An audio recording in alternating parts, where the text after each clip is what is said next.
Gubernur Sulsel Nurdin Abdullah pemirsa melantik 5 komisioner Komisi Informasi Pusat Daerah atau KIPD Provinsi Sulsel. Nurdin ingin organisasi perangkat daerah harus menciptakan keterbukaan informasi agar tidak tertinggal di era digital.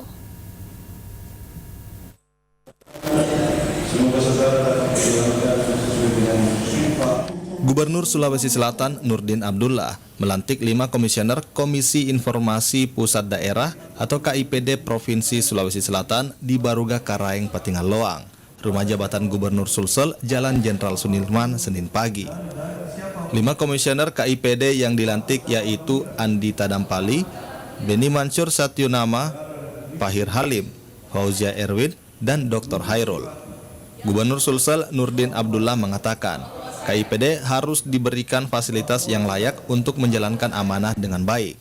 Dukungan tersebut seperti fasilitas kantor, fasilitas transportasi, dan dukungan anggaran agar mampu menjalankan tugas dengan baik selama 4 tahun ke depan. Selain itu, Nurdin juga meminta agar organisasi perangkat daerah yang terkesan selalu menutupi informasi untuk publik agar melakukan keterbukaan di tengah perkembangan informasi jika tidak ingin tertinggal. Kita berharap ini sebuah lembaga mandiri ya, sebagai Komisi Informasi Penyiaran Informasi Provinsi. Harapan kita minimal dia lebih banyak melakukan komunikasi ya, kepada seluruh lembaga-lembaga penyiaran sehingga memperkecil sengketa. Kan itu sebenarnya tujuan kita. Jadi daripada menyelesaikan sengketa-sengketa, lebih bagus pencegahan. Saya kira koordinasi itu penting, komunikasi itu penting.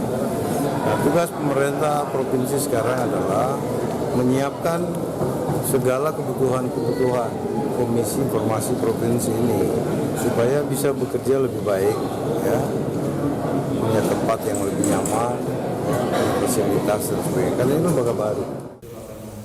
Nurdin menambahkan, selain bekerjasama dengan KIPD, Pemprov Sulsel sudah 1 tahun bekerjasama dengan Kosubgah KPK, Kepolisian, Kejaksaan, dan keseluruh elemen untuk menciptakan pemerintahan yang transparan. Nur Fitri, Celebes TV.